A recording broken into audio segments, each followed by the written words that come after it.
Just now, I finished a talk on the relationship that we develop with in the presence of mother and father, the love for parents or from parents, the relationship that is dynamic, which manifests in the form of nurture and protection. And I described how the Dhamma provides us both. The Dhamma provides us both with nurture and protection. But it is something that is not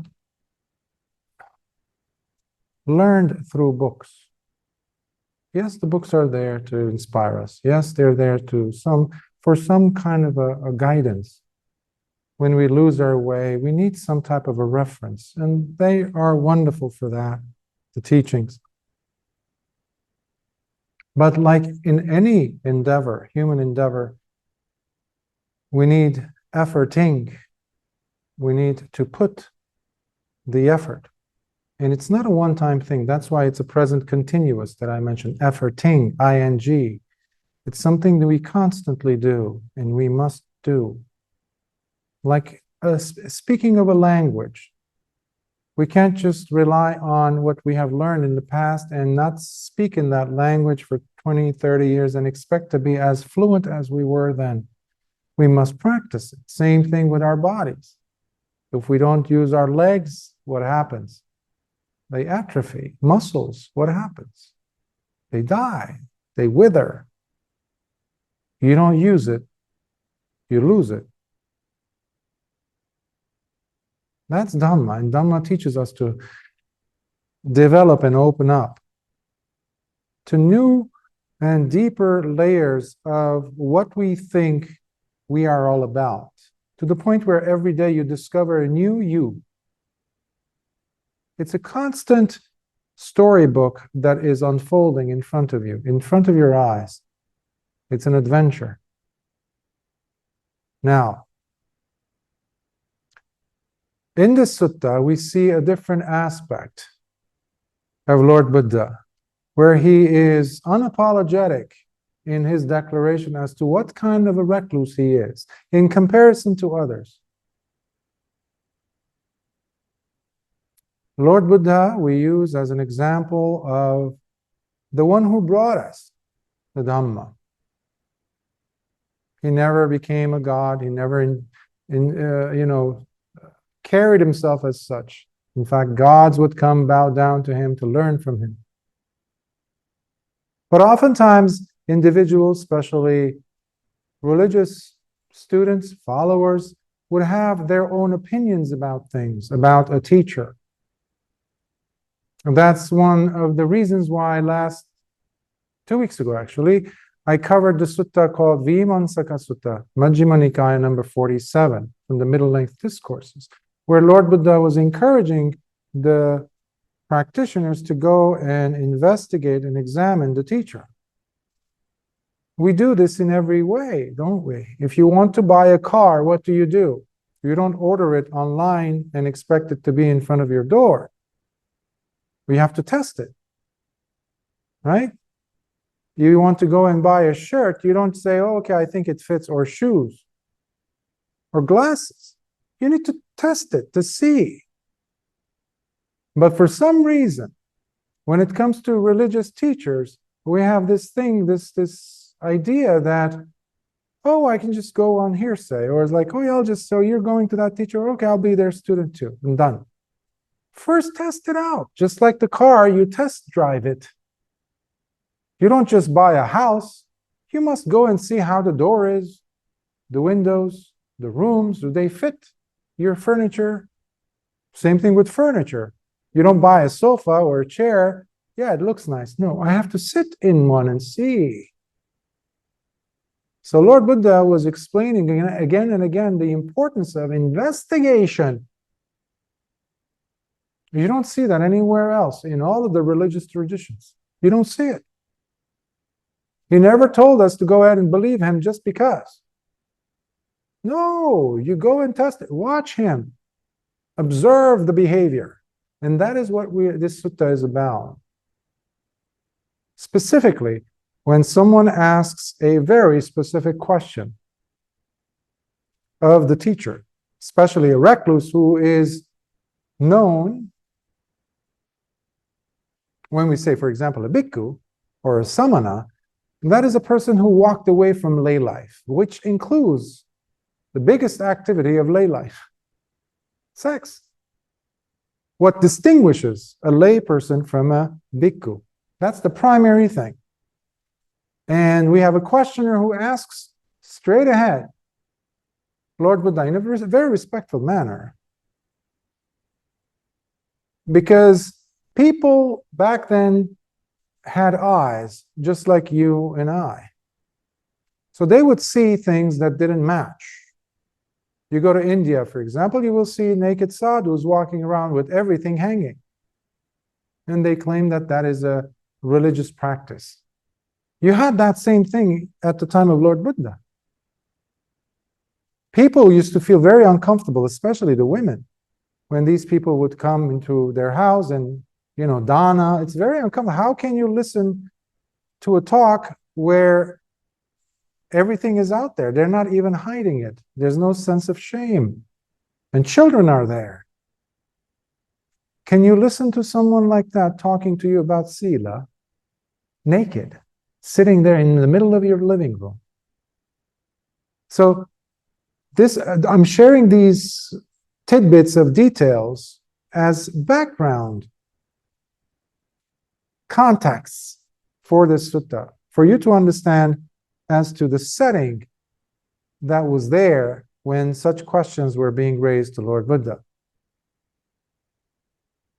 Because there's a lot of pretending. It was there 2,600 years ago, and it is here now. You see it a lot. So I go to the suttas to share them with you in order for you to get a glimpse of what Lord Buddha said about subject matters that involve us as well, all this time later, all these years later. And not to think that these things that we read about are somehow in a vacuum.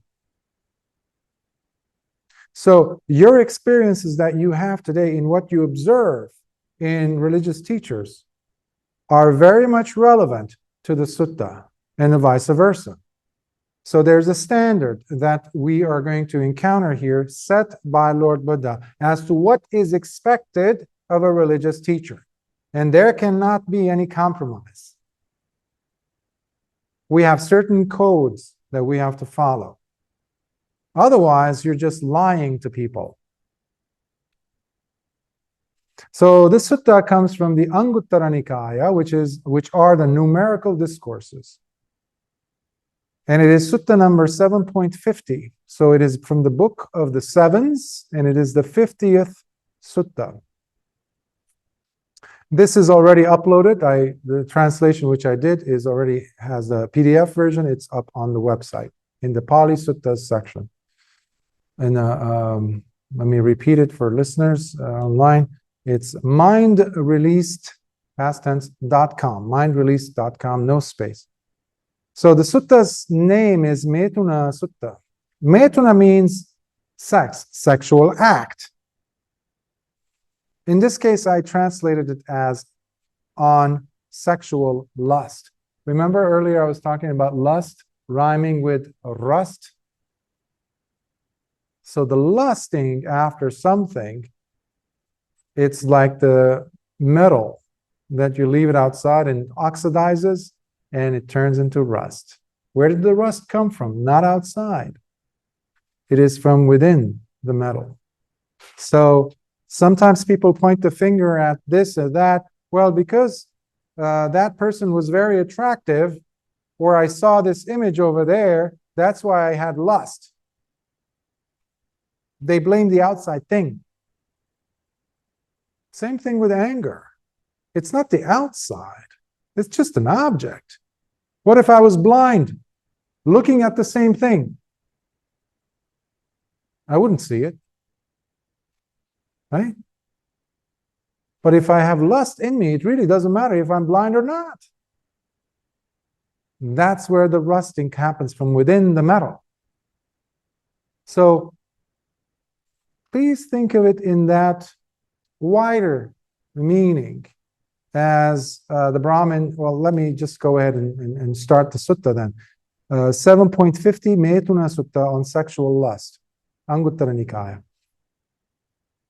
At one time, the Brahmin Janusoni approached the Blessed One, and after exchanging friendly greetings, sat to one side and said, Brahmin Janusoni was a well-known figure at the time of Lord Buddha, and you see him several times in the suttas. He was an avid supporter of Lord Buddha and the Sasana. And he would offer his lands and things for bhikkhus whenever they came to his orchards, and so they would always have a place thanks to him. So he is now approaching Lord Buddha in a respectful manner. He's asking something. Chances are many of these rich people, when they would come to Lord Buddha, they would also bring in friends of theirs who did not necessarily subscribe to the teachings. I hear it sometimes where even today, like sometimes people would bring friends. Hey, come listen to this teacher. But sometimes the friend who comes, they're too shy to ask a question, but it's a matter of something that keeps coming up between these two people. So the lay follower, in this case, Janusoni, is asking a question which we can think of is being ricocheted back and forth between them. So this is an opportunity for Janusoni, in an indirect way, answer his friend's questions through the mouth of Lord Buddha himself. Maybe they had disagreements. So let's settle the disagreement. So this is the question. Master Gautama, do you declare that you are leading a celibate life? Very direct question. Are you really a celibate person? Are you really practicing chastity? Today, many people will not dare to ask that, even of bhikkhus, let alone of other, religious, so-called chaste practitioners. Why not? We say, oh, I can't ask that. It's too blunt. It's too straightforward. Why not? Why not? It's a good question to ask. At least to remind the bhikkhu as to what we're supposed to not be doing. That includes not thinking about it. And Lord Buddha's answer, Brahmin, if it would ever be correctly stated about anyone as this recluse is one who lives the utterly pure celibate life, consistently, unblemished, uninterrupted, flawless, stainless, without any defects or any breaks, then it is precisely about me that one would be declaring those words. So if anyone fits that title of a chaste, celibate practitioner, it is me, he's saying. He's the perfect example of it, he's saying. This Brahmin, because I live the utterly pure celibate life, consistently unblemished, flawless, stainless, and without any defects or any breaks. But, Master Gautama, what might be those blemishes, interruptions, flaws, stains, defects, or breaks that come to impede upon living a truly consistent celibate life? Consistent. Without breaks. Like, Wednesdays, I'm celibate. Yeah, I'm very celibate. Thursdays or Sundays, that's when I see a lot of supporters come, and some of them are very attractive, and I can let my mind slip. No, you put on the robes, you've gone forth. That's it. Forget about it. It's done for you. Lay life is done. That is what Lord Buddha is saying. And he starts listing. And because it is the book of the sevens, we have 7 items that Lord Buddha will cover. So he starts with number 1. Here, Brahmin, there might be a recluse or Brahmin claiming to be living a celibate life. But, in fact, he is not truly living it, for he secretly becomes intimate with a woman. loves touching them and being touched by them, as he becomes intoxicated by their rubbing, massaging, bathing, and being anointed with oils by women, utterly enjoying such erotically charged experiences.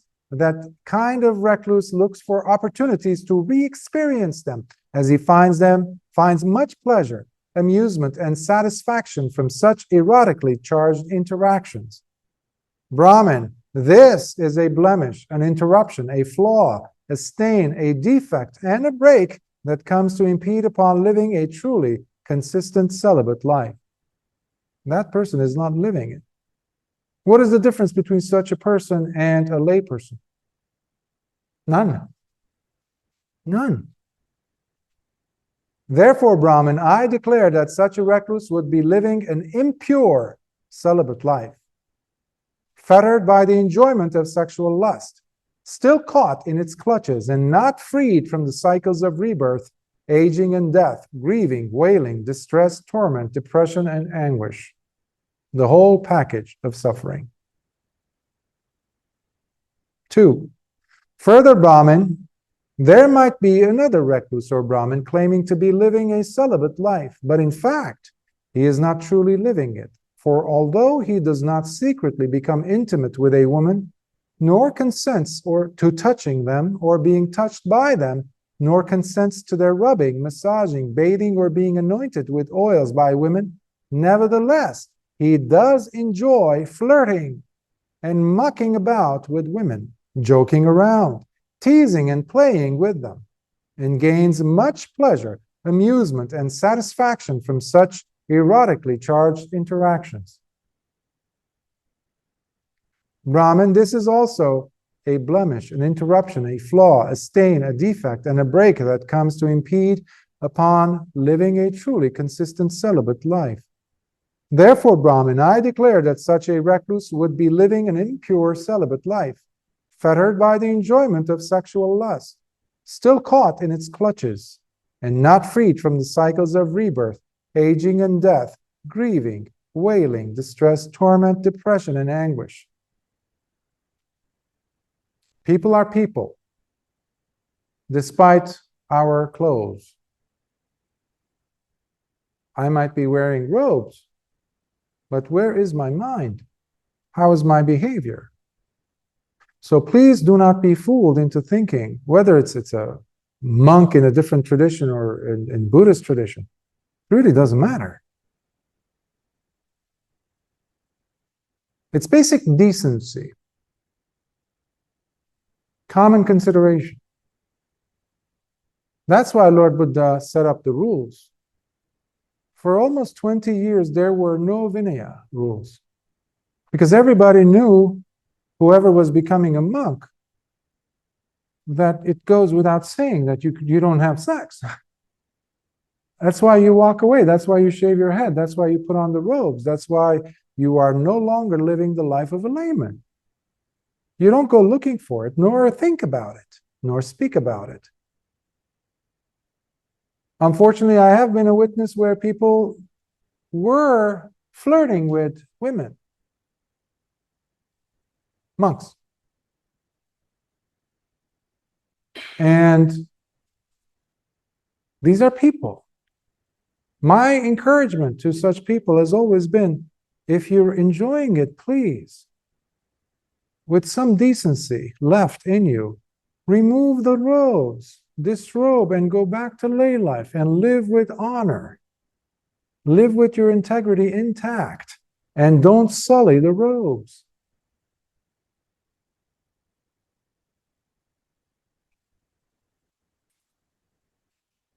Three, further, Brahmin, there might be another recluse or Brahmin claiming to be living a celibate life, but in fact he is not truly living it.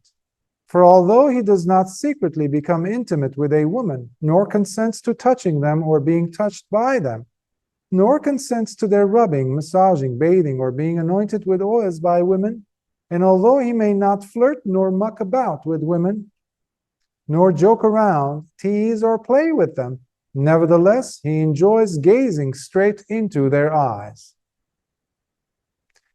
and gains much pleasure and satisfaction from such erotically charged interactions. Brahman, this also is a blemish, an interruption, a flaw, a stain, a defect, and a break that comes to impede upon living a truly consistent celibate life. Therefore, Brahman, I declare that such a recluse would be living an impure celibate life, fettered by the enjoyment of sexual lust, still caught in its clutches and not freed from the cycles of rebirth, aging and death, grieving, wailing, distress, torment, depression, and anguish. The eyes say so much. You can communicate a lot with the eyes.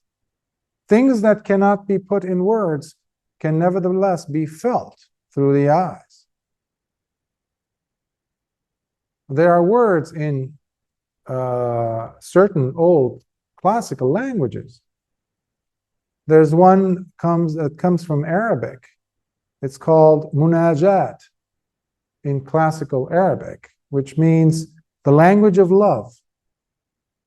It doesn't have any words, but it's a language. And it's the language of eyes. Two lovers looking at each other. Well, guess what? When Venerable Ananda, right before Lord Buddha's death, as we see in the Mahaparinibbana Sutta, he turns to Lord Buddha and asks, Bhante, what are we supposed to do with women? And Lord Buddha says, don't look at them. You're dealing with regular people. He was not an arahant yet, Venerable Ananda. So Lord Buddha was still careful about Ananda because he was very much interacting with women at the time. He would go and teach them, even though he did not break any sila. But Lord Buddha was advising him and everyone else around Ananda, majority of whom were not awakened. The eyes, we have to be careful. Last week I spoke about Sangvara, which is restraint. Know when to shut your eyes, just like know when to shut your mouth. Know when to shut your mind. Know when to shut your ears. The sixth sense doors are always giving us plenty and plenty and plenty of opportunities. Usually those opportunities will turn into akusala. Akusala means unwholesome, things that bring you headaches, pain, suffering. Kusala is the opposite, things that are wholesome.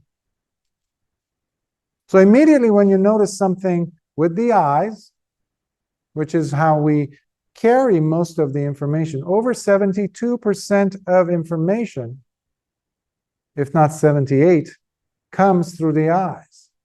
That is the whopping majority of input, sensory input that's coming in.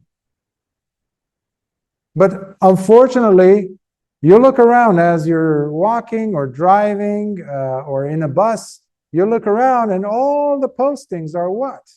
Visual. Visual. My brother has an advertising agency in the US. He has these huge billboard technology, right? TV screens, huge, on major freeways and things like that in Los Angeles. Visual. Everybody's trying to impress you. Lights, colors. When you go to a fast food place, let's say McDonald's or KFC or Burger King, I say these names because they're here too. Did you notice a theme in colors? Usually it's red and yellow. Why? Why does Burger King, Carl's Jr., McDonald's, KFC, why do they have these colors?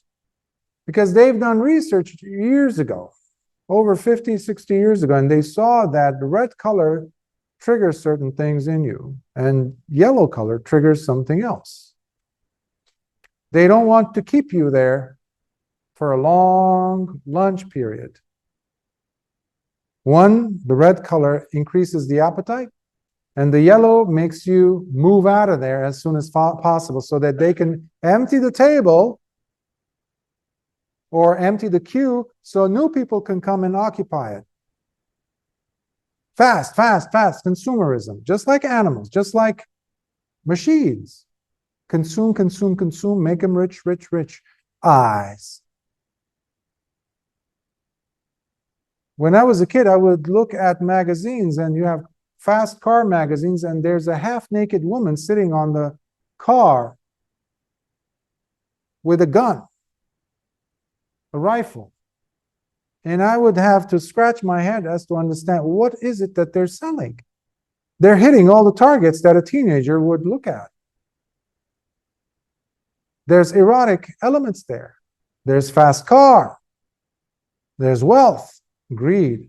There's lust, and there's violence, the gun. All of it is coming in through what means? The eyes. So we must be extremely careful what we are looking at all the time. Sati.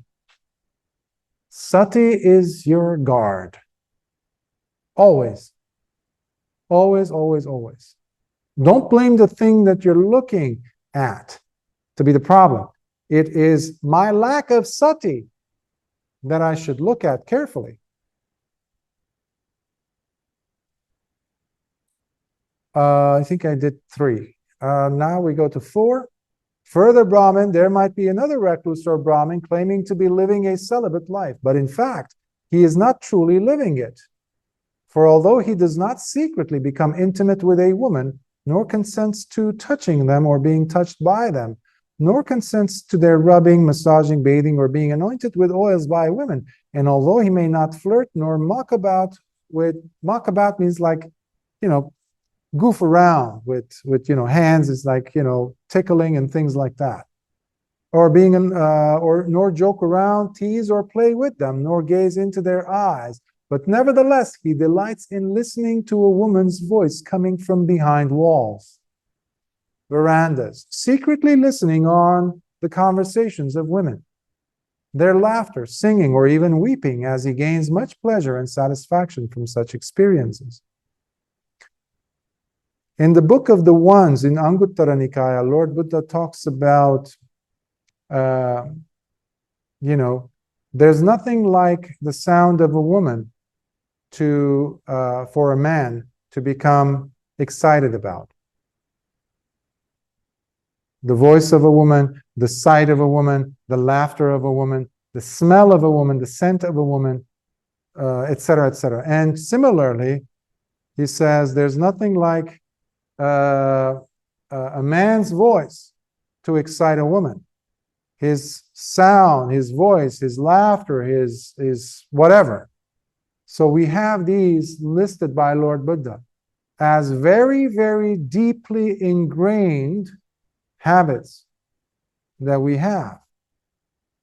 So in this case, Lord Buddha says, even, because sometimes you would have bhikkhus who would walk in a certain neighborhood to go pindapada because they had heard the day before a woman laughing.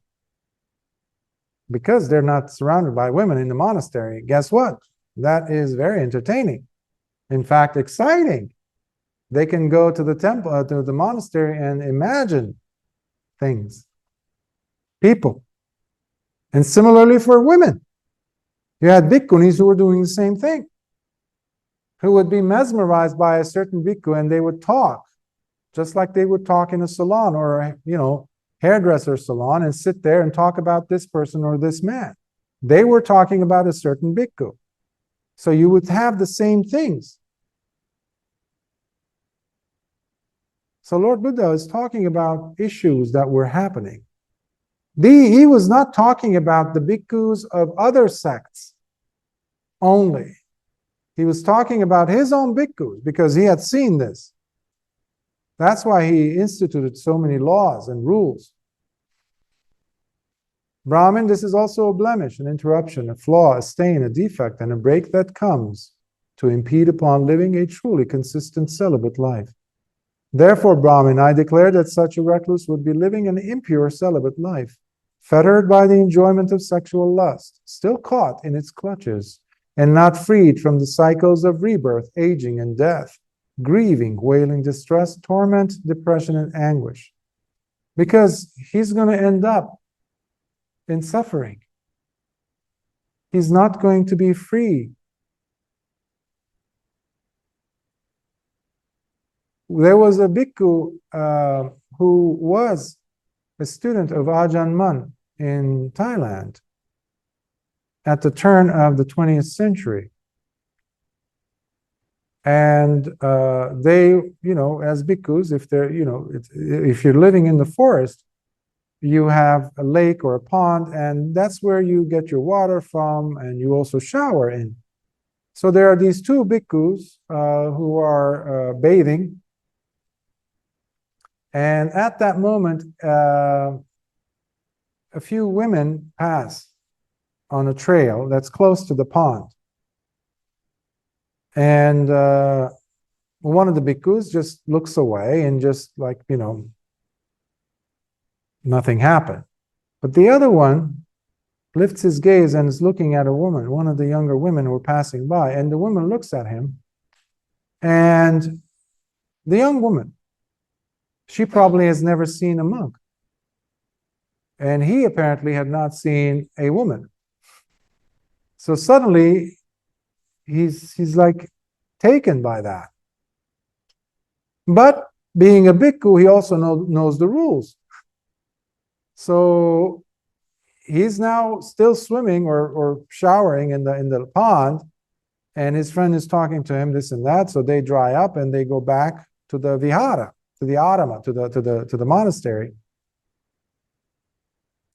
And he can't meditate. He cannot meditate because his mind is all agitated. But he keeps it inside. He's not saying anything. His friend notices. Because if you live together like that, you notice certain things. So one day passes, second day passes, and he's eating, this is eating him up. Meanwhile, he's fighting with himself, like, I shouldn't be having these thoughts. I shouldn't be having. So meanwhile, why do you say that? Why do you fight? You fight with an opponent in a boxing ring so long as you are in the ring with them. If you leave the ring, if you jump out of the boxing ring, there's no opponent to fight. So finally he cracks and he says to his friend, you're not going to believe this. I've been fighting this thing and I'm ashamed, I'm ashamed, I'm ashamed. Because every night they would also go to have a Dhamma talk. Their teacher, Ajahn Mun, they would sit there, and the teacher, and he was known to read minds. So the bhikkhus would be so afraid every day. If they had a single thought, negative thought, they knew the teacher will be calling them. And you over there, stop thinking about that. So everybody was afraid. That's why many bhikkhus would leave him. Because it's very embarrassing, as you can imagine. So this bhikkhu is afraid, but surprisingly, Ajahn Mun, even the first night he doesn't say, the second night doesn't say, third night he doesn't say. Instead, he sends more metta to him. He tells the other bhikkhus to go and support him. He was known to be very strict. He was probably the strictest bhikkhu in the last 150 years. And everyone knew that. But in his case, he was being especially delicate because he was trying to see if the student needs a little bit more protection from himself and his eyes, which are keeping the story. The papanchas are eating him. The mental proliferations, because he's now thinking about owning a farm, disrobing obviously, having children with this woman, having cows, having rice fields. All these things are going in his mind. Meanwhile, he's like, no, I'm supposed to be a bhikkhu. What are you doing? Boom, boom, boom. He's fighting with an opponent in a boxing ring. So finally, he has the courage to go up to Ajahn Mun. And Ajahn Mun gives him some advice. But then 5 days later or so, I think, from what I remember in the story, he packs up and leaves. He disrobes. He goes to the village. And eventually, I think it's said in this is from Ajahn Mun's biography, that he married that woman. So, still, it's a lot better than scenario than while being a bhikkhu going and doing something stupid, which happens. So much better, much more honorable to go and disrobe and go and join lay life. Brahman, this is also a blemish, an interruption, a flaw, a defect, and a break that comes to impede upon living a truly consistent celibate life. Therefore, Brahman, I declare that such a recluse would be living an impure celibate life, fettered by the enjoyment of sexual lust, still caught in its clutches and not freed from the cycles of rebirth, aging, and death, grieving, wailing, distress, torment, depression, and anguish. This is why we join the order. This is why we go through Pabbaja, going forth. We leave behind the lay life, not to live lay life in robes. You die when you put on the robes, You die. Something in you dies. And something else takes birth. The Dhamma takes wings.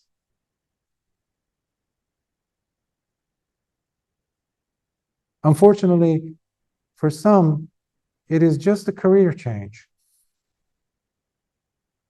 That's sad. And this is what Lord Buddha is saying. Be a bhikkhu, but be a good one, be a celibate one.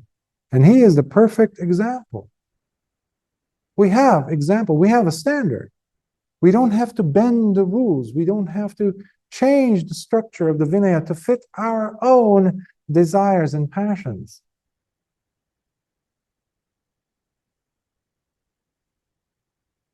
How does a dead man look at a beautiful woman? A dead man. How does a blind man, blind from birth, look at a very attractive person?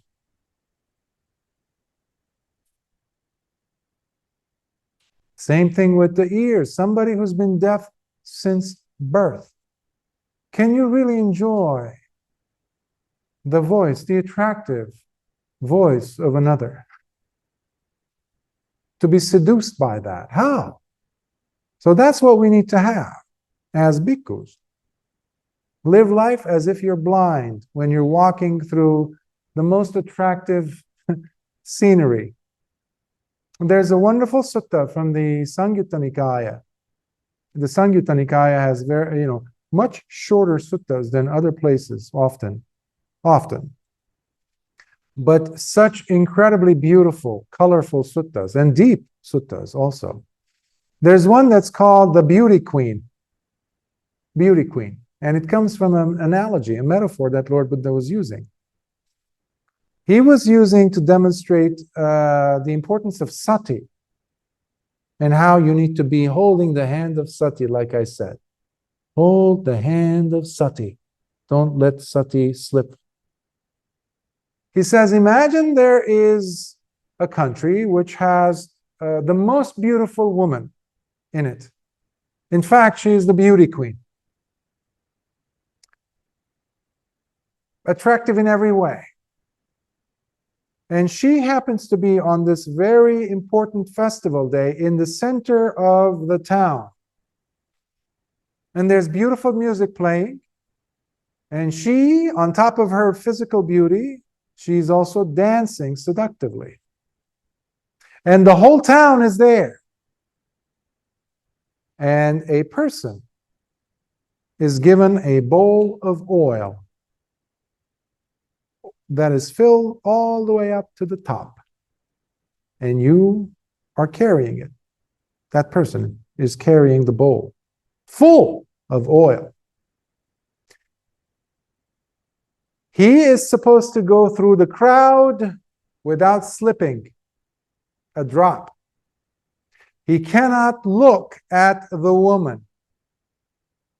Because if he does, there's a man standing next to him with a very sharp, huge sword lifted, ready to come down and cut off his head.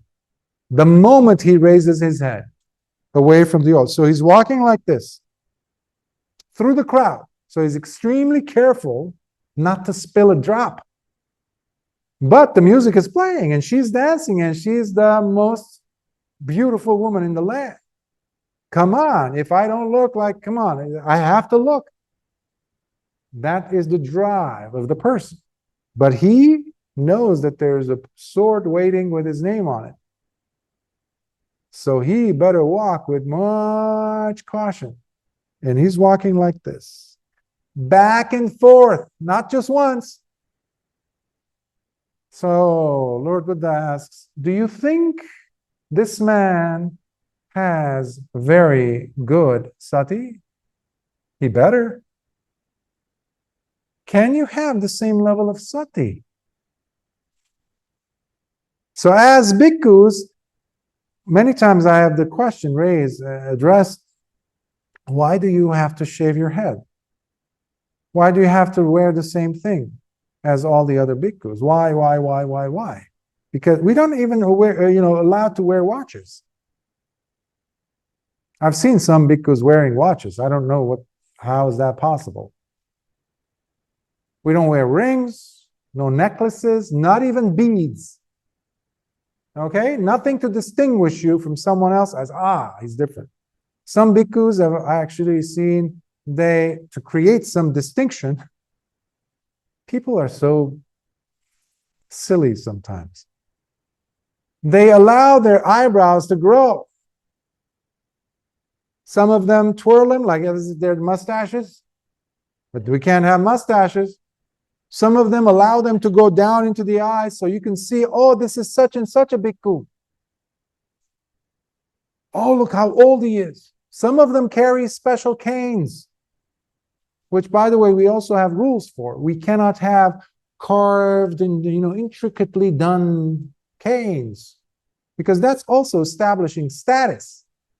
And sometimes you see bhikkhus sitting on this podium that has as if 100 people worked for 100 years to carve that thing behind you, gold and this, as if like you're the emperor of China sitting there. It was like, I'm a bhikkhu. What is this?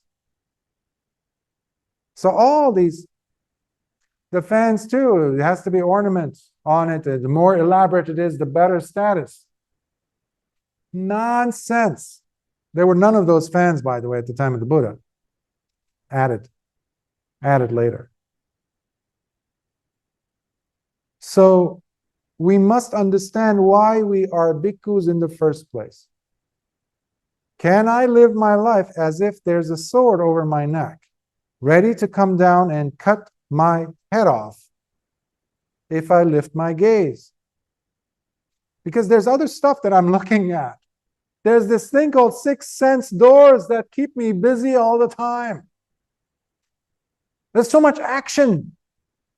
I don't need the other stuff.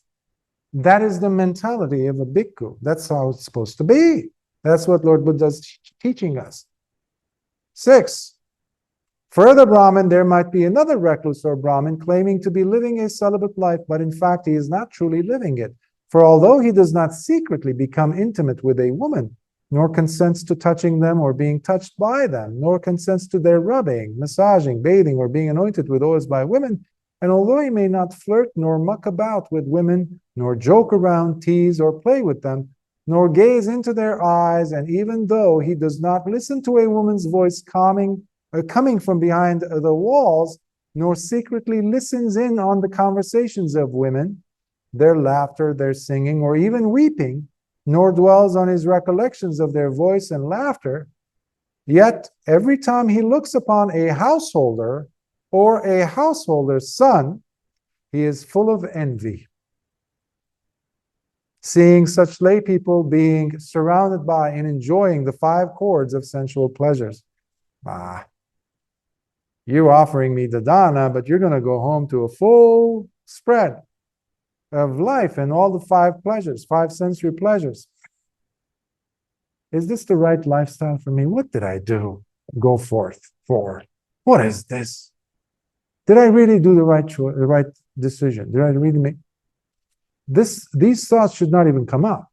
If they do come up, then you really have to reevaluate the situation and make a decision to leave, in fact. And use the example of Lord Buddha and all the Arya Savakas to ground you and just shake your head and just say, what am I doing?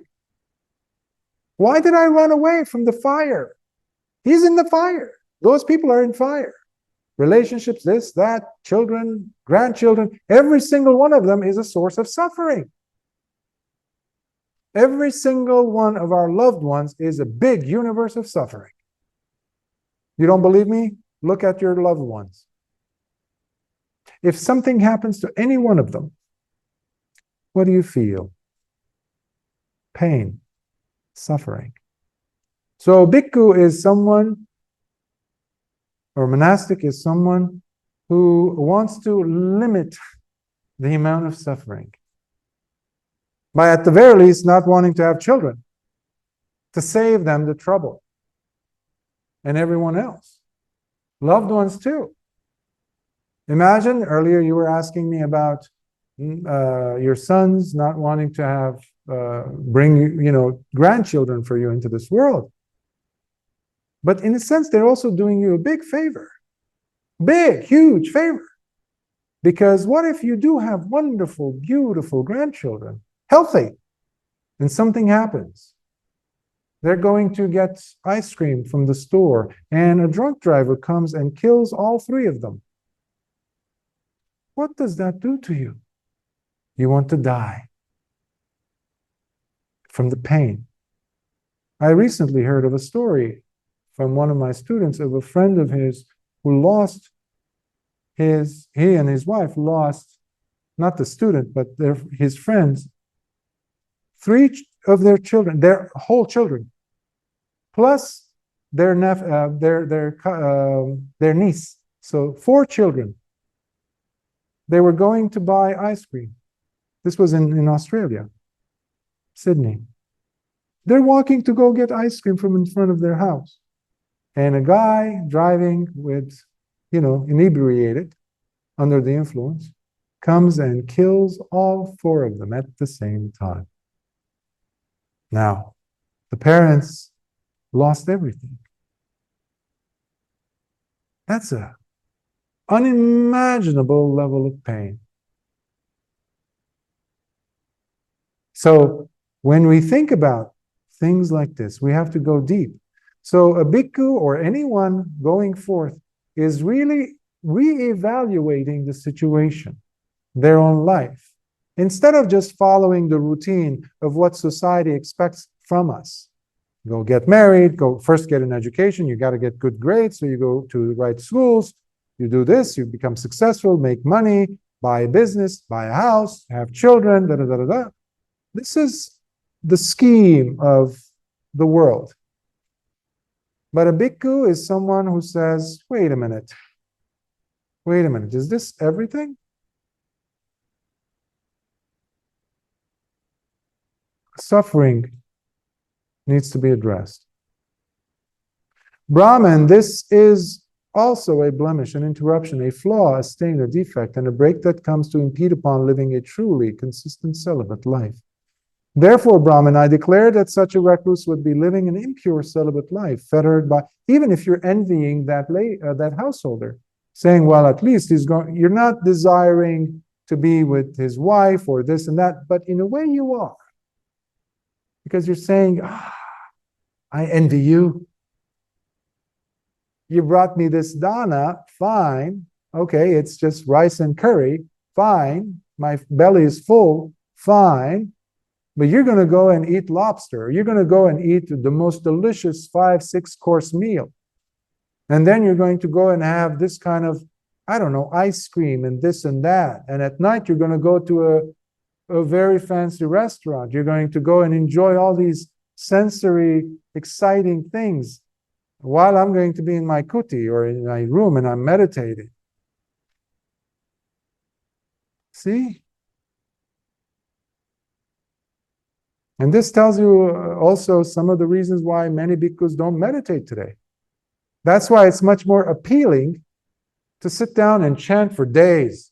But when you ask them to sit down and meditate for 1 hour, they're like, oh, I can't, my head hurts, my knee hurts, my back hurts. Monks, chanting is much more appealing. That's why they will go to Bodh Gaya and chant for days, uninterrupted sometimes, one after the other, changing of the guards type of a thing. Meanwhile, you tell them to sit down and meditate, do walking meditation for 1 hour, they don't.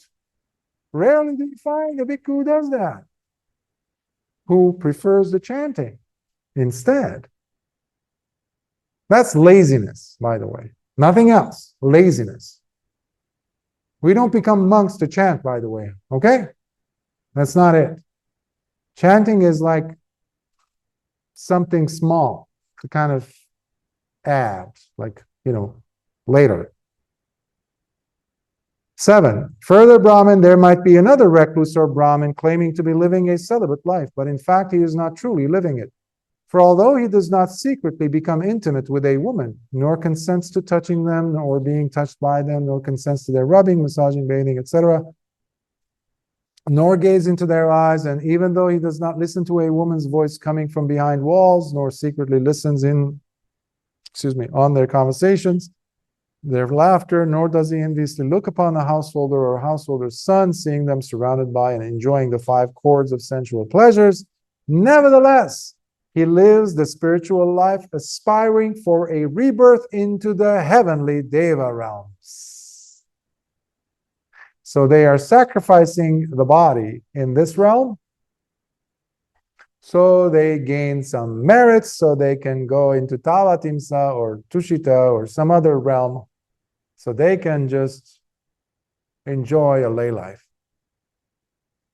which is, to me, completely crazy. So they're sacrificing this life. It's a business transaction. You see this in other religions, by the way, okay?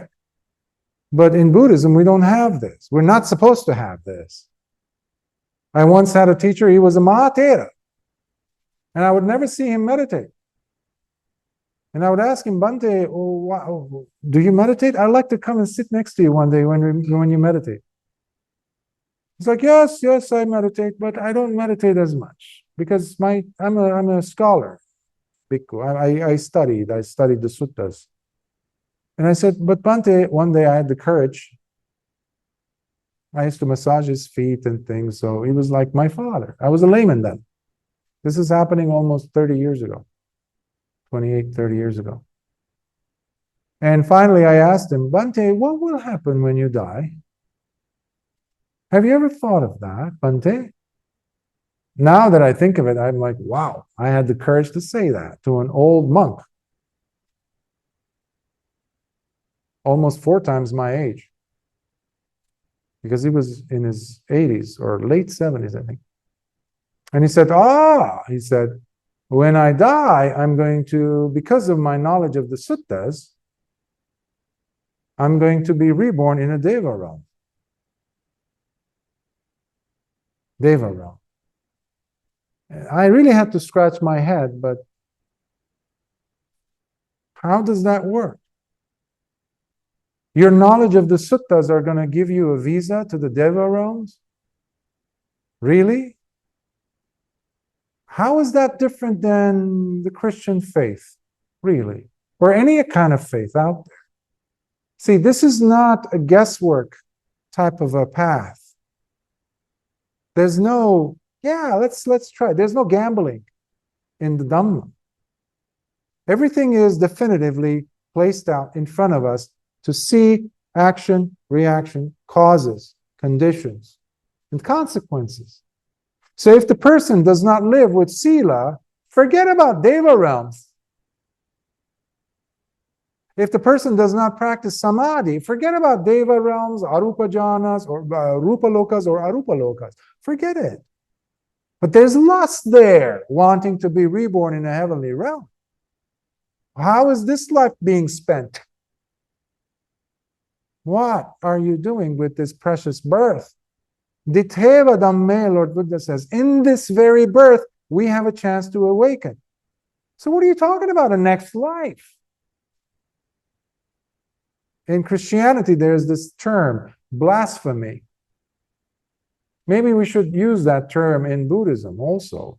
This is blasphemous or blasphemous when someone says such a thing. Irresponsible.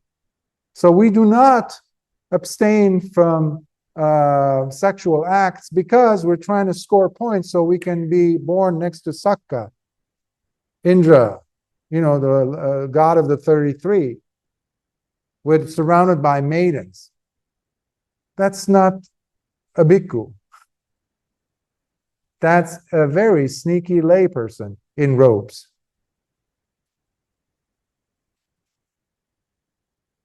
Because even when a bhikkhu dies and they, let's say, go to a heavenly realm and they are a dedicated bhikkhu living a bhikkhu's life, when they land in that realm, they will still behave like a bhikkhu.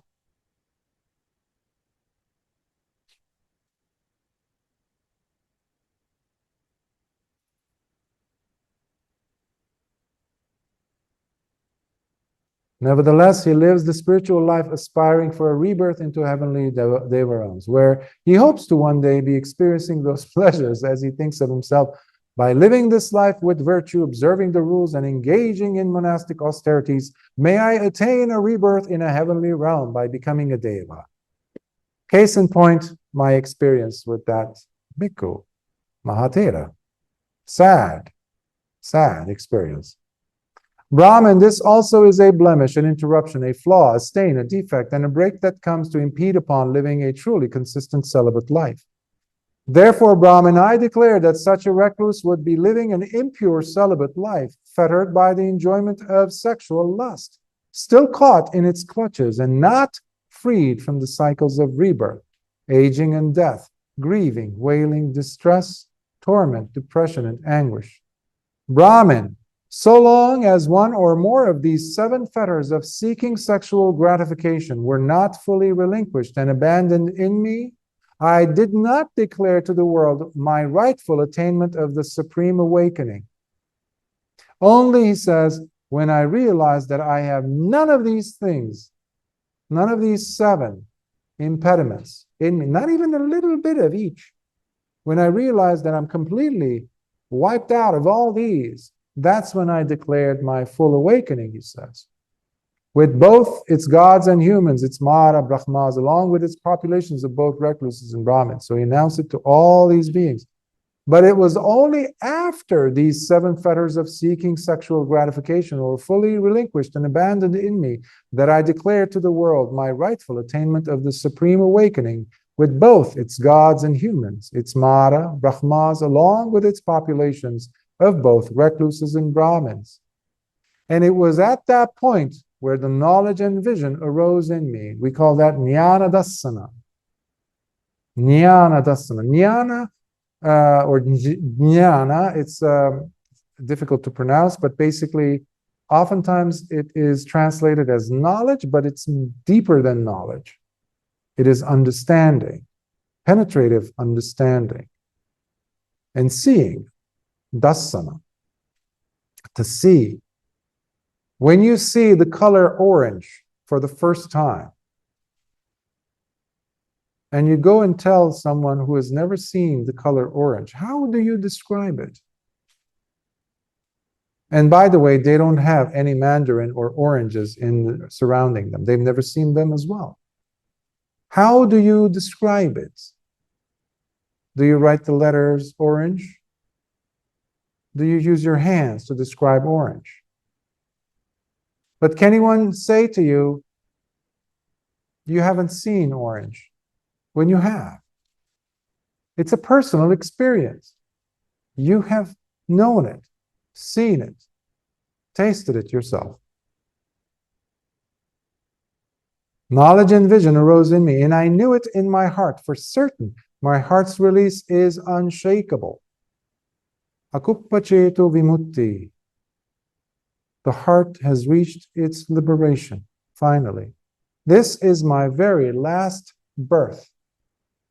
The birth, this body, is the last one. There is no more rebirth for me anywhere anymore. This is why we wear the robes. Plain and simple. When this was said, the Brahmin Janusoni delightedly exclaimed to the Blessed One, "It is excellent, Blessed One. It is marvelous, Blessed One. The Blessed Lord has clarified the Dhamma for me in many ways, as though he were to turn upright what had been turned upside down, revealing what was hidden, showing the way to one who was lost, holding up a lamp in the dark for those with eyesight to see." This is a phrase that we see in many, many suttas, where a person came with questions, and now it's been explained to them beyond a shadow of a doubt. They understood. And this turning upright what had been overturned. So now everything makes sense for this person. They don't have any confusion in their mind or uncertainties. Bhante, I go to the Blessed One for refuge, and to the Dhamma and to the Sangha of bhikkhus. From this day forward, may the Blessed One remember me as a lay disciple who has taken refuge in him until the end of life. Sadhu, sadhu, sadhu. So we can see from this encounter that Janusoni becomes an upasaka now. So he becomes a lay male follower because he's making the declaration for the first time to Lord Buddha. So he must have been maybe even alone, or maybe with his buddies coming in to ask the question. So sometimes people want to hear it from the mouth of the teacher in their presence to know for sure if their uncertainties are remedied, removed for good. And we are living, just like in those days, they were living through uncertain times. And now maybe we're living more of that. So we need the Dhamma even more so than they did. They didn't have so many impending doom scenarios. They had to wake up tomorrow and go cultivate the land, milk the cow. Okay, come back and repeat the whole process next year. We, on the other hand, there's all these things looming over our heads. So we need the Dhamma more so now than ever.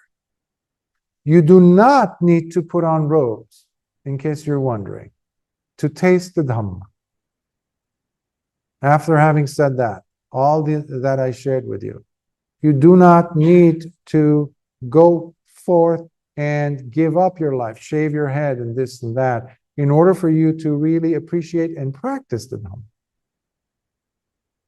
All you have to do is take the 5 precepts, which really cleanse your life. Protect your eyes, protect your ears, protect all your senses, but especially your mind. And that is the most important rule. That is the most important precept. Because of an arahant, if you put an arahant in the middle of a sultan's harem with naked people running around, the arahant, even if his eyes see those things, he would never, ever, not even this much, have a desire or sexual lust. You would put him in the most fancy, the most opulent environment. He wouldn't have any thought of like, yeah, I'd like to get that Rolls Royce over there. I'd like to get that gold Rolex watch. No. Today you have many, many swamis and gurus coming up in the world, wearing all kinds of Rolexes and Rolls Royces and this and that, charging you money left and right for this mindfulness course, for this meditation course, and this left and right. It's a joke. But you don't have to follow that. Know what is better for you and live a noble life. In lay clothing, you can live a wonderful lay life, following the Dhamma in your heart. So I'll stop here and see if there's any questions and comments.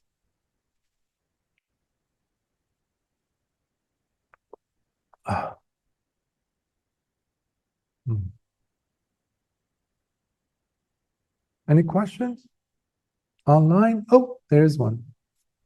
Actually, I think there's two questions. Oh. Upatissa asks the question. Thanks very much for the grim reminder, Bhante.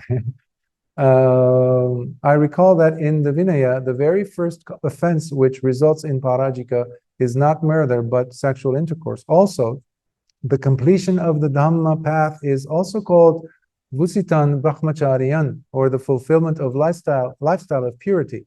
The problem of gender is definitely a great hurdle to overcome. Yes. I've met people over the course of time, even as a layman, that would make an argument that basically arguing the point that, well, this is part of the natural process, sex. So in order for me to live a truly full spiritual life, then I must also incorporate that into the spiritual practice. And guess what? Many so-called gurus and teachers used to advocate that even at the time of Lord Buddha, but also today as well. So it's because it's a very strong drive that species has, the reproductive and all that. And it is a tough one. You know, even the offense of murder is not, in some cases, as bad as sexual acts. We have so many rules about that, but basically narrow it down. No sexual act whatsoever. But people are people. They were even coming up with different things. And when I was years ago studying the Vinaya as a layman, I just wanted to familiarize myself with the Vinaya rules, and I came across some scenarios which really shocked me as a layman, that a bhikkhu could think about these things, like engaging in sexual acts with monkey.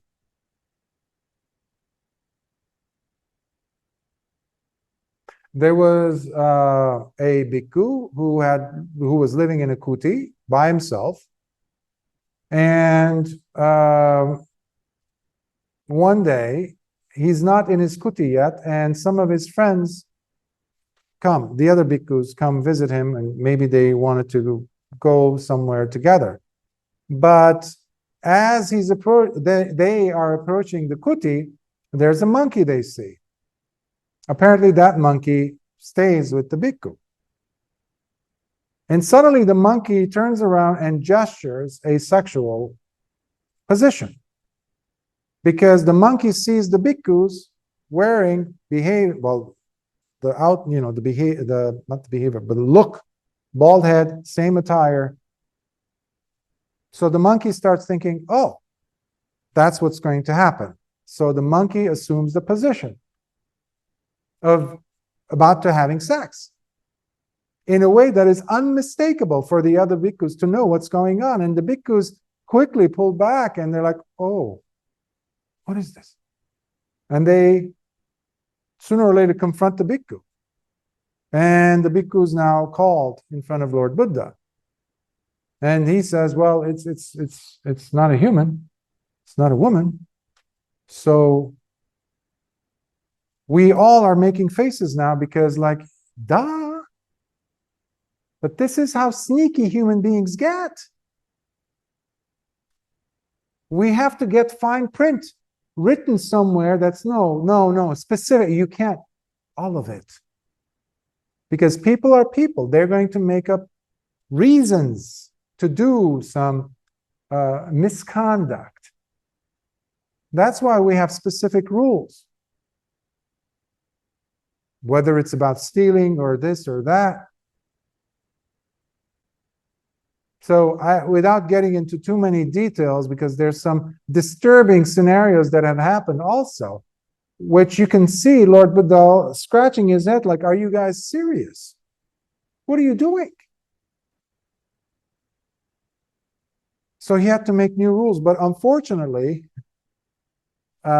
because there was no rule set, because no one would think that the human being is going to engage in sexual acts with a monkey, you're going to have somebody else saying, well, what about a cat? What about a dolphin? What about a this? What? See, the intention is number one. What is the volition? This person wants to engage in sexual acts, period. Why is he even there? So the rules had to be established after the fact. Because rules are there not to create suffering, but to reduce it. This creates suffering for the sasana because it makes the lay people lose faith. That's number one. That's why we have rules. That's why the primary reason for the Vinaya is to protect the sasana, especially the lay community, from losing their faith in the Sangha. The purity of the Sangha has to be intact. That's why you take refuge. That's why you declare the qualities of the Buddha, Dhamma, and Sangha. The greatest field of merit. What is that? What kind of a merit is that? So, to avoid those things, Lord Buddha established these rules, left and right, because people kept on breaking. Well, not breaking, but they were doing indecent acts. So now Lord Buddha had to come up with rules to protect the Sangha from engaging in it again, so people could not hear about it, the lay people, and lose faith. So many people over the centuries started worshiping these rules. That's also dumb, because we've forgotten that it is the essence, the spirit of the rule is restraint. And what is it that restrains? The mind. That's why Ajahn Mun used to say, I practice the only important rule, and that is restraint of the mind. I practice that rule, because everything else falls under it. I don't need to have a rule to practice decency, to common courtesy. But people need to have rules to say, you cannot talk to a younger bhikkhu or like this, scoldingly. People needed to hear rules like that, which makes you wonder, where did these people come from? They never had any proper upbringing. Many of them probably never did. So the Sangha became their only school. And you still see this. Sometimes I've seen bhikkhus treat kappiyas as if they're slaves.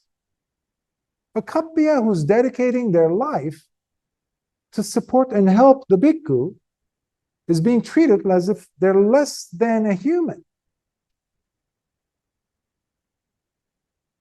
That's wrong. I don't need to have a rule that says treat the person with decency. You know?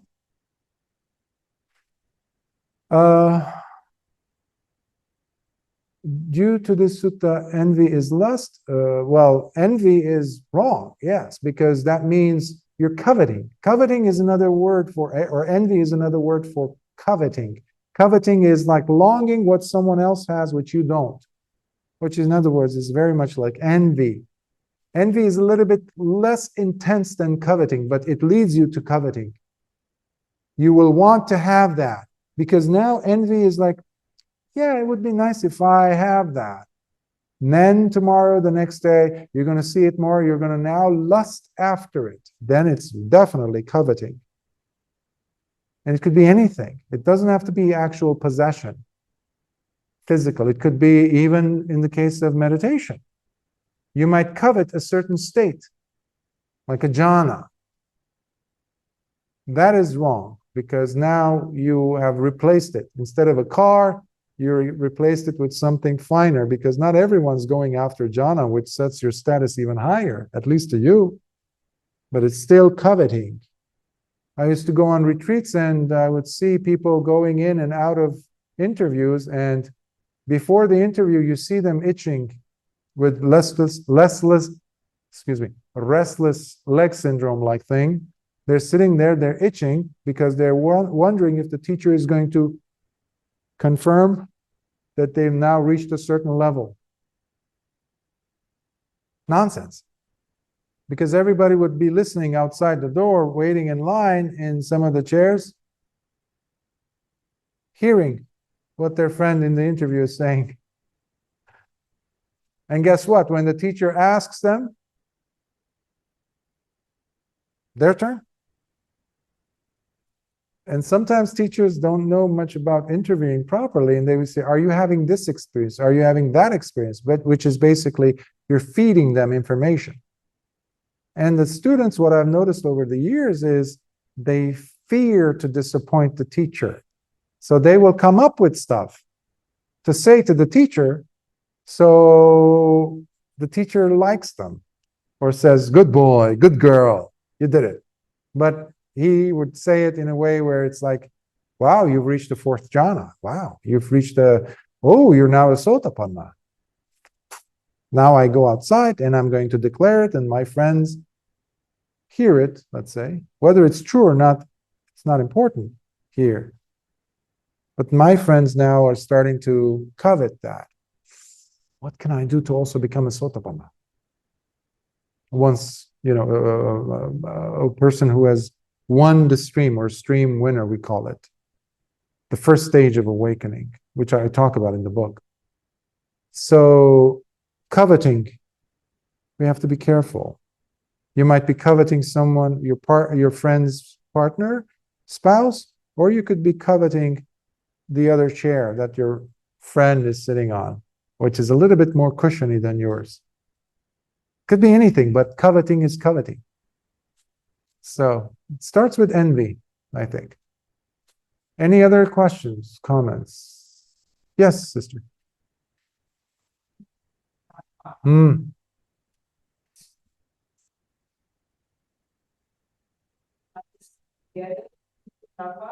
can we explain maybe and Prabhupada separately? Are you done with the question? Yes. You can definitely separate them when you're describing them. It's much better if you separate them in describing, but they go hand in hand. Sooner or later, it's like talking about light without talking about darkness, or talking about up without talking about down. It's like the two sides of the same coin.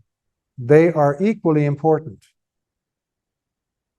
One is more internally worked. The other one involves the external. Hiri, for some of you, by the way, again, I mentioned this in detail in the book. Hiri is the wise moral shame. You have to answer to yourself.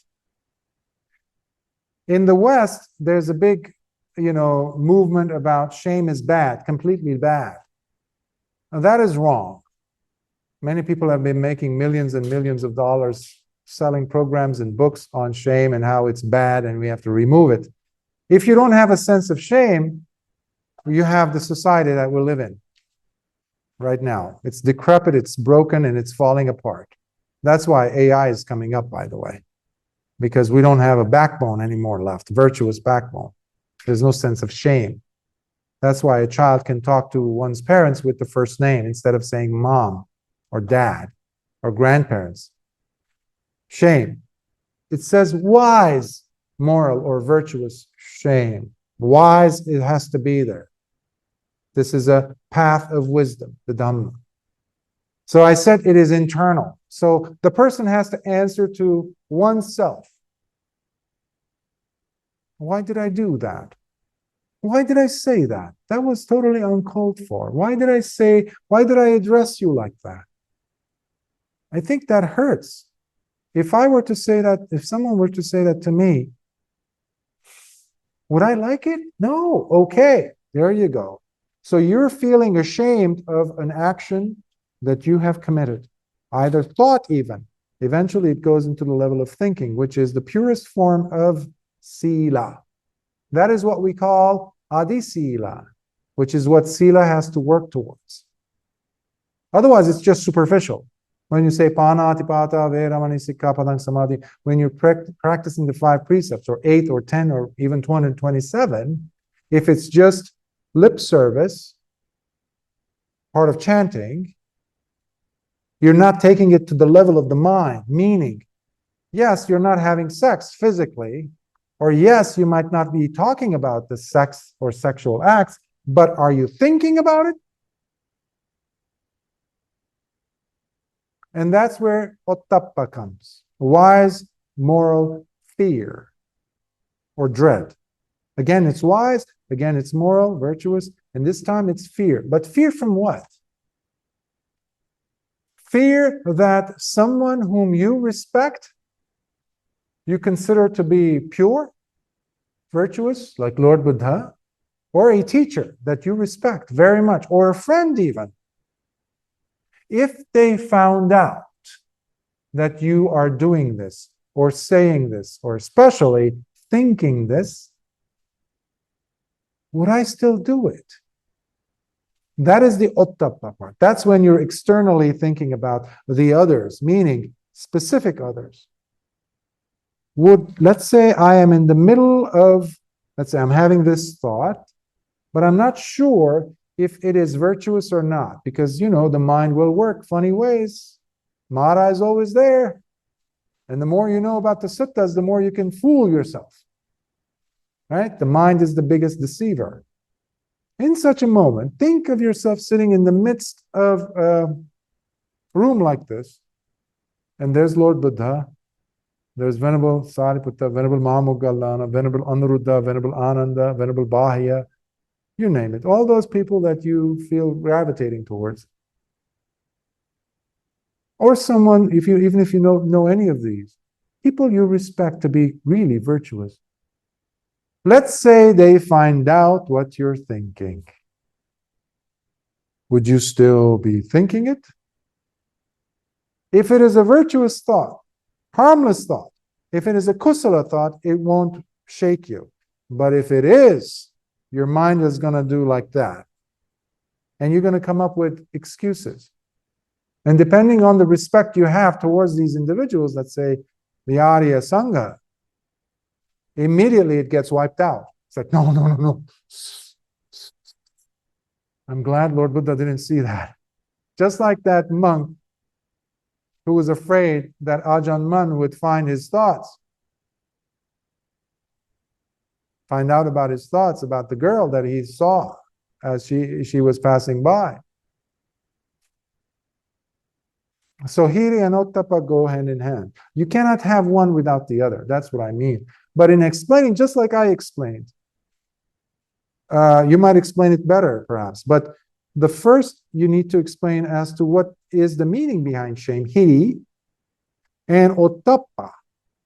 One has to do with my own self-respect. You could also say that. Decency. I was using decency a lot. And in the suttas, we have a lot of discussions on both. Unfortunately, today, it's very rare that I come across a Dhamma talk where it is being discussed. By bhikkhus, even. And if it is being discussed, that's wonderful, but I rarely come across it. Why? Because we are living in a culture where no one wants to step on anyone's toes. We no longer have black and white. We're afraid to say black. We're afraid to say white. There's a lot of gray. A lot of gray. And this is due to the postmodernist philosophical schools that started in France and other places in the West, where it could be anything. No one has the guts to stand up and say, this is this and that is that, based on information. It could be anything. That's why you have even teachers, Buddhist Theras, Mahatheras, who stand up and say, well, Buddhism is like the other religions. Well, why are you even a Buddhist teacher? What's wrong with you? Why did Lord Buddha teach for 45 years? You mean to say you are smarter than Lord Buddha? You who are eating the food of the people? We have to say things as they are. We cannot be afraid of saying, if something is wrong, we have to say it. We can't say, well, it's open to interpretation. I was speaking to someone the other day, and they had come to visit me, and a lovely young lady who's going to study abroad. And I asked, "What are you going to study?" And she said, "Strategic communication." And I asked, "What is that? Strategic communication?" Because for me, communication is itself strategic, so it's almost like redundancy. It's like a tautology almost. But I'm ignorant of the title, so I don't know what it is. So I asked, "Could you tell me what it is?" She's like, "Well, I would be working in like PR. I would be working in propaganda and things like that, in news and things. And then let's say we come across false truths and things." And I said, hold on. What did you say? False truth. And I said, what does that mean? Do you mean lies? And she starts laughing. Well, we are now not saying those words. What happened to musavada? False truth. It's either a lie or it's a truth. There's no halfway. It's like somebody who's pregnant. It's not, you cannot be a little bit pregnant. You're either pregnant or you're not pregnant. Which one? This is how ridiculous our society has become. And when I say our society, I mean one society, because that's what we have in the world. Because whatever comes up in the trashy news agencies in, let's say, New York, or Washington Post, or something like Newsweek, or CNN, or something like that, or BBC, guess what? It's everywhere. Everybody's speaking the same language. And now we have to dumb down our integrity, our virtuous structure to fit that narrative. No. And they come up with new diplomas, new educational programs, strategic communication. What a bag of nonsense. That's why we are lacking in virtue. So the only thing that is going to save this planet, first of all, is sila, which we don't have. And as Buddhists, in Buddhist countries even, we cannot claim that we have sila anymore, because we have joined the bandwagon. Whatever they're doing, we're following along without asking questions. We must ask questions. Our guide is the Dhamma, not what is put out by, let's say, World Health Organization or this agency or that agency, which are run by big money, bankers, corporations. Our focus should be the Dhamma, pure and simple. And if it doesn't agree with the Dhamma, so long, goodbye, thank you very much. Because this is our life. Each of us has to answer to our own life. You have gone through so much to be born as a human being, and to come at a time where there's still some Dhamma left in the world. The next time you come, chances are you will not find Dhamma. Even within 100 years, actually maybe 50 years. And that's a stretch. The way things are going. So we have to really protect ourselves. First, practicing the Dhamma, Sila, Samadhi, and not losing the Panya, because you are losing Panya the more you listen to the news, the more you follow what they are putting out. No, you follow your heart. Trust a little. Trust.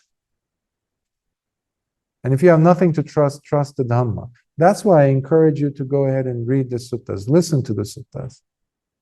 Expose yourself to a different view, a view that is healthy, that heals you. Remember, healed people heal people, whereas hurt people hurt people. Any other questions, comments? Yes, brother.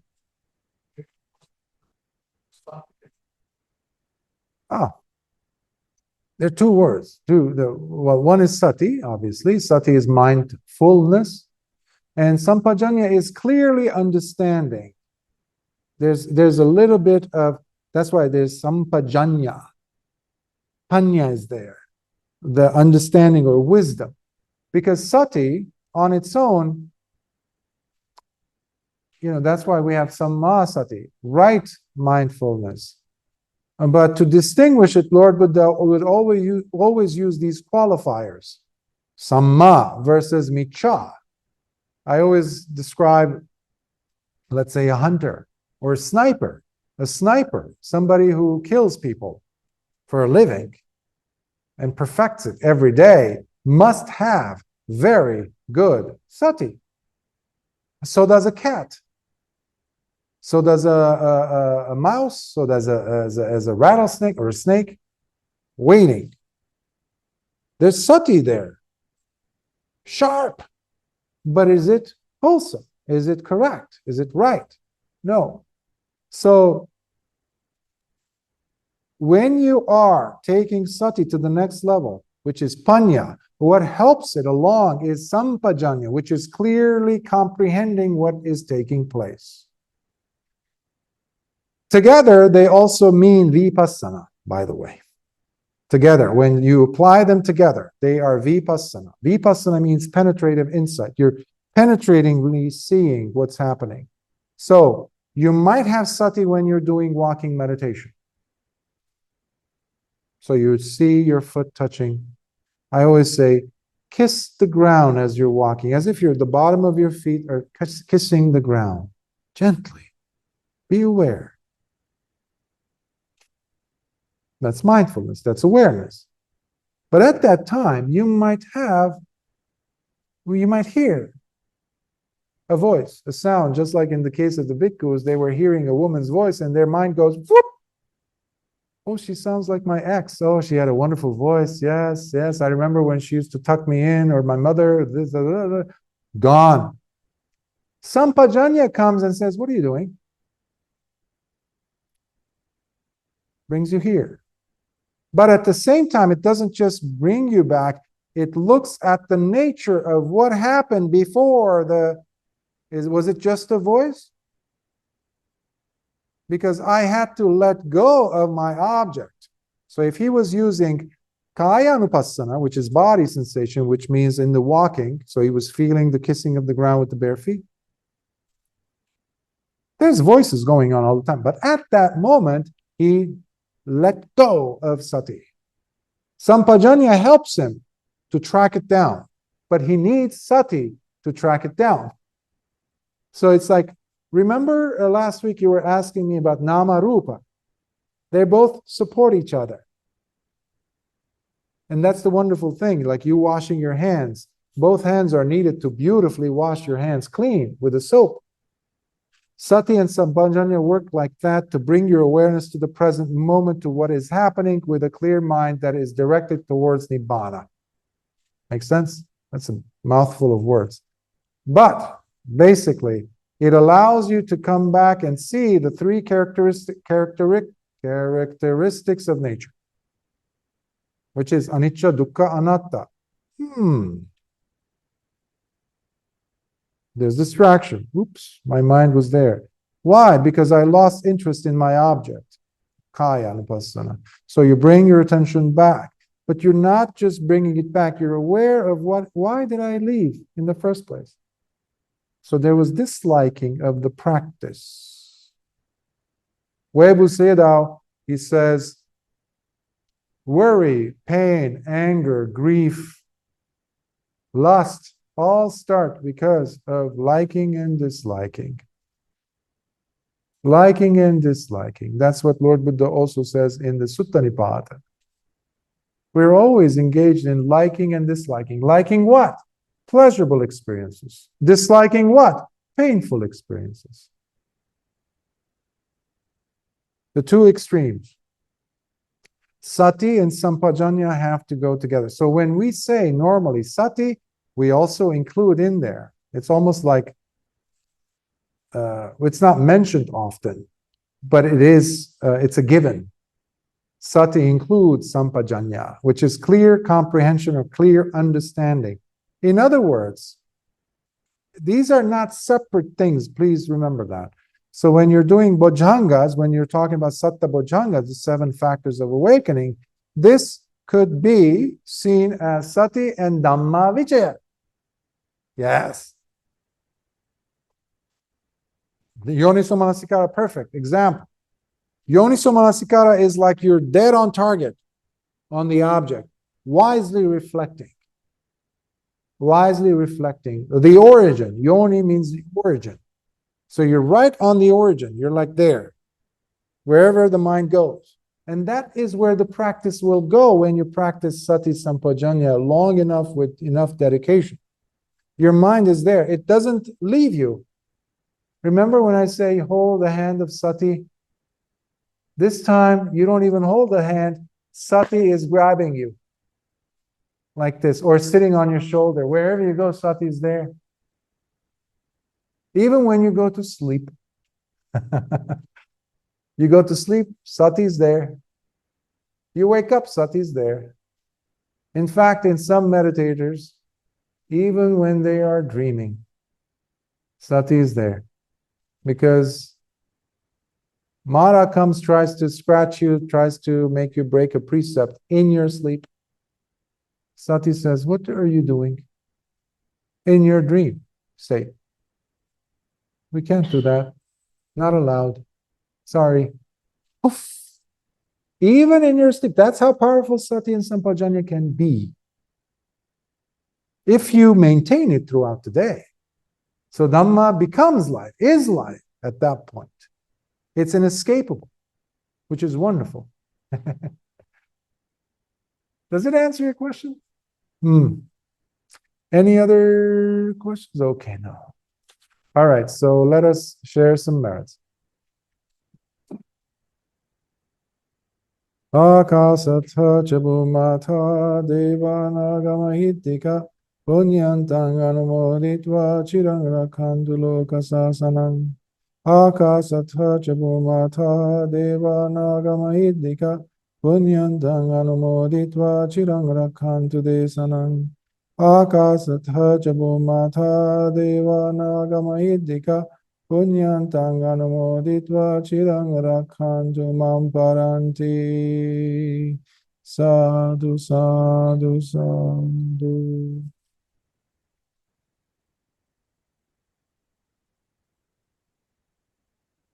May the triple gem bless you all. May you continue your practice.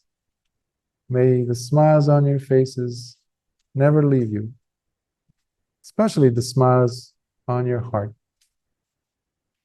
And please forgive yourselves. Please, please, please. Lord Buddha never held a grudge against anyone.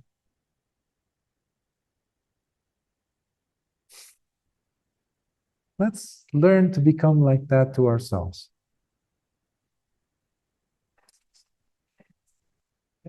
All right.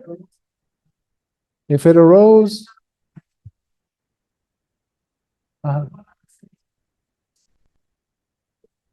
one more question. Okay, that arose. Okay. Okay.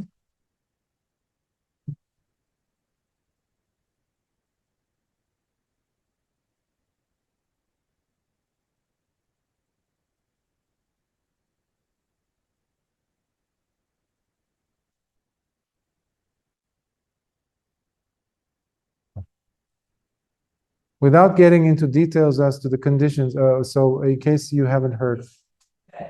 Okay, okay. So, sister here asked a question about her brother in Singapore who has a relatively, well, troublesome eczema. And so there's a lot of itching and you mentioned how he needs to be sitting still. And so you introduced the Dhamma to him and whether there's a way that he could sit still and practice and gain from it. Before he does that, my suggestion would be, seeing that it is painful to him, at least, he can time himself, but without having to sit. So he could do it while walking meditation. Or every time that he touches his face, make sure it's not with the nails. And, he could touch it doesn't make a difference for the skin, the mind, the brain, the body. It doesn't make a difference. It just needs tactile perception.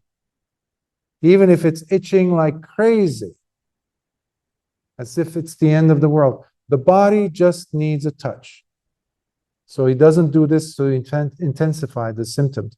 So when he's touching the face, before his hand leaves the leg, let's say, especially because we have to slowly get him, transition him to sitting. So he could sit for 5 minutes. If he can maintain that, that's wonderful. If he cannot, then we can have him stand up and do walking meditation. But when he's doing walking meditation, his mind is distracted enough from the skin, so he's seeing things. So we're practicing sati sampajanya. But every time it really gets out of hand, he needs to scratch, touch, meaning he can touch and feel the warmth of the body, the skin. Can he separate the skin of his hand and fingertips from the skin on his cheek? So have him do these minor, tiny little mini sati sampajanya moments, these games, where he removes his obsession that he cannot sit still. Because with these practices, suddenly he will go deep.